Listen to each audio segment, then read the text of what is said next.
Bismillahirrahmanirrahim. Assalamu alaikum everyone.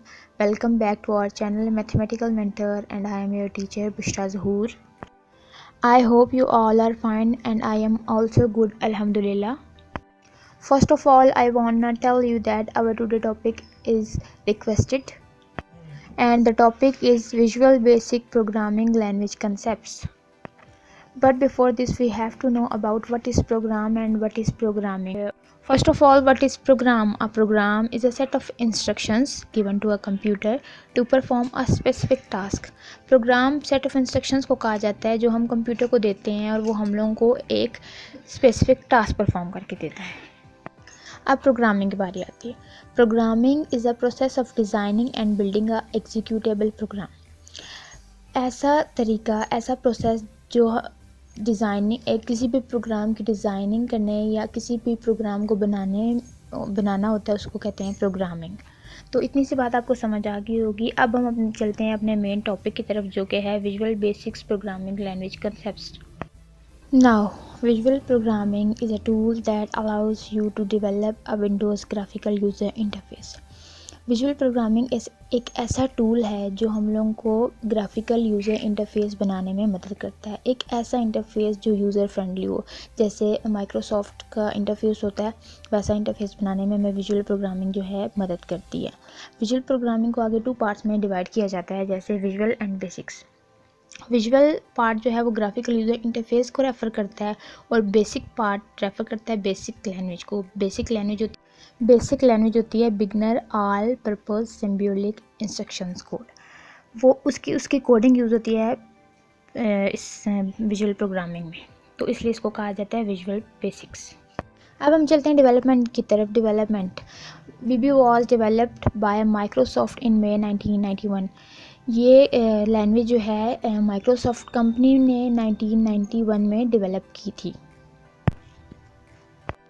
Now VB was event driven programming. Event driven programming का मतलब ये होता है कि कोड तब तक एग्जीक्यूट नहीं होता जब तक कोई इवेंट अकर नहीं हो जाता. Code remain idle until event does not occur. अब इसके इवेंट्स होते हैं like click event, drag mouse event, scroll dropping etc. ये इस तरह के इवेंट्स होते हैं. जैसा कि आपने एप्लीकेशन फॉर्म में भी देखा होगा, जो आपको पिक्चर में शो हो रहा है, जब तक आप सबमिट का बटन प्रेस नहीं करते तब तक आपकी एप्लीकेशन सबमिट नहीं होती. तो इवेंट ड्रिवन प्रोग्रामिंग का मतलब होता है कि जब तक आपका कोई इवेंट अकर नहीं होगा, आपका कोड एग्जीक्यूट नहीं होगा, आपका कोड आइडल रहेगा. जैसे हमारा ऑनलाइन एप्लीकेशन फॉर्म होता है, उस पर हम सब कुछ फिल करने के बाद एंड में सबमिट का ऑप्शन क्लिक करते हैं, सबमिट का बटन क्लिक करते हैं, नेक्स्ट का बटन क्लिक करते हैं. तो उस बटन के पीछे एक कोडिंग हुई होती है और वो कोड तब एग्जीक्यूट होगा जब हम उस बटन को प्रेस करेंगे, और जब तक हम उस बटन को प्रेस नहीं करते हुए हमारा कोड एग्जीक्यूट नहीं होता और हमारी इसलिए एप्लीकेशन भी सबमिट नहीं होती. Now Visual Basics is an object oriented programming language. Object oriented programming language का मतलब होता है कि इसमें काफ़ी से ऑब्जेक्ट्स होते हैं, लाइक काफ़ी से टूल्स होते हैं जिनको यूज़ करके हम इसको एक एप्लीकेशन डेवलप की जा सकती है. अब इसके जो ऑब्जेक्ट होते हैं वो अब मैं आपको बताती हूँ. वो होते हैं forms, controls and properties. Form तो आपको पता है एक विंडो होती है, तो एक विंडो होती है VB के अंदर, उसको फॉर्म कहा जाता है और उसके ऊपर सारे कंट्रोल्स प्लेस होते हैं. और कंट्रोल्स ऐसे आइकन्स को कहा जाता है जो जिससे यूज़र इंटरेक्ट होते हैं. अब कंट्रोल्स के आगे कंट्रोल्स डिफरेंट टाइप्स के होते हैं, जैसे picture box, label, text box, frame, command button, check box, option button, combo box, list box, scroll bar, shape, line and etcetera. Picture box use होता है कोई भी पिक्चर, कोई भी इमेज अपलोड करने के लिए. लेबल यूज़ होता है किसी भी चीज़ को लेबलिंग करने के लिए. टेक्स्ट बॉक्स यूज़ होता है जैसे कि हम एप्लीकेशन फॉर्म में देखते हैं, हमारे उस एप्लीकेशन फॉर्म में नेम लेबल होता है और आगे उसके आगे टेक्स्ट बॉक्स होता है, और टेक्स्ट बॉक्स यूज़ होता है हम अपना टेक्स्ट एंटर करें उसमें. उसके बाद आ जाता है फ्रेम. ये हम लोग को ऐसा फ्रेम प्रोवाइड करता है जिसके अंदर हम अपनी एप्लीकेशन बना सकते हैं. उसके बाद कमांड बटन होते हैं. कमांड बटन वही जो इवेंट्स के लिए यूज़ किए जाते हैं, उनको कमांड बटन्स कहा जाता है.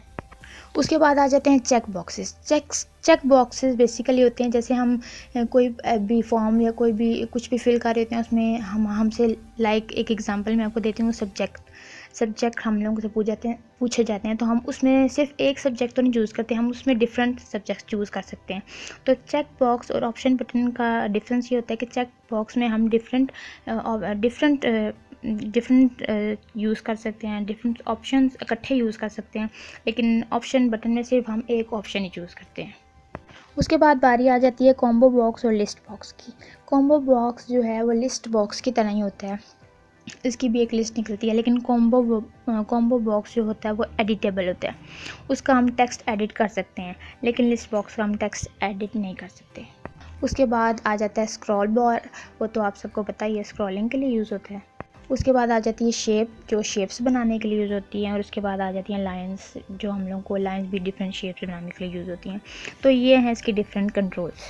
प्रॉपर्टीज़ की तरफ, इनकी प्रॉपर्टीज़ बेसिकली होते हैं करैक्टरिस्टिक्स, किसी भी चीज़ के करैक्टरिस्टिक को उसकी प्रॉपर्टीज़ कहा जाता है। प्रॉपर्टीज़, कॉमन प्रॉपर्टीज़ होती हैं name, appearance, back colour, front colour, font colour, caption, width, length and text etcetera. तो आपको अब समझ आ गया होगा कि ये वीबी ऑब्जेक्ट ओरिएंटेड कैसे है। ये ऑब्जेक्ट ओरिएंटेड के आगे मैंने आपको एग्जांपल्स दिए हैं। उसके बाद हम चलते हैं इनके फ़ीचर्स की तरफ। फ़ीचर्स, इसका पहला फ़ीचर है इजी टू लर्न, इसको इजीली सीखा जा सकता है, इसका सिंटेक्स आसान होता है, और ये चूँकि ऑब्जेक्ट ओरिएंटेड भी है तो इसलिए इसको सीखना बहुत आसान है। दूसरा इसका फ़ीचर है built in capability to create user interface. Built in capability का मतलब होता है कि इसके अंदर काफ़ी से टूल्स बिल्ट इन होते हैं, हम लोग को खुद से कुछ भी ऐड करने की इसमें ज़रूरत नहीं पड़ती। अब इसका जो तीसरा फीचर है वो क्विक डेवलपमेंट ऑफ प्रोग्राम है, कि कोई भी प्रोग्राम हम इसमें जल्दी से बना सकते हैं, मतलब इसमें लंबी कोडिंग नहीं होती। और कोई भी क्विक डेवलपमेंट इसलिए है क्योंकि ये इजी टू लर्न भी है और इसमें बिल्ट इन कैपेबिलिटी भी है, इसलिए ये क्विक डेवलपमेंट करता है किसी भी प्रोग्राम की। और इसका चौथा फीचर है इवेंट ड्रिवन प्रोग्रामिंग, जो कि मैंने आपको पहले बता दी है। तो अब हम चलते हैं इसके एडिशन की तरफ। वीबी बेसिकली 3 एडिशंस में अवेलेबल होती है। इसका पहला एडिशन होता है वीबी लर्निंग एडिशन। लर्निंग एडिशन जो होता है वो स्टूडेंट्स के लिए होता है। उसका जो दूसरा एडिशन होता है उसको कहते हैं वीबी प्रोफेशनल एडिशंस। जो वीबी प्रोफेशनल एडिशन जो होता है वो एक्सपीरियंस प्रोग्रामर्स के लिए होता है, ऐसे प्रोग्रामर जो एक्सपीरियंसड हों। और इसका जो तीसरा एडिशन है वो VB enterprise edition. VB enterprise edition basically advanced developers के लिए होता है, और इसके बाद इसकी कोडिंग होती है। आई होप सो आपको समझ आ गया होगा।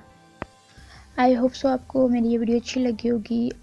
आप मुझे कमेंट बॉक्स में बताइए कि आपको ये वीडियो कैसी लगी। अगर अच्छी लगी है तो kindly like this video and subscribe my channel and hit the bell icon. Thank you so much. अल्लाह हाफिज़।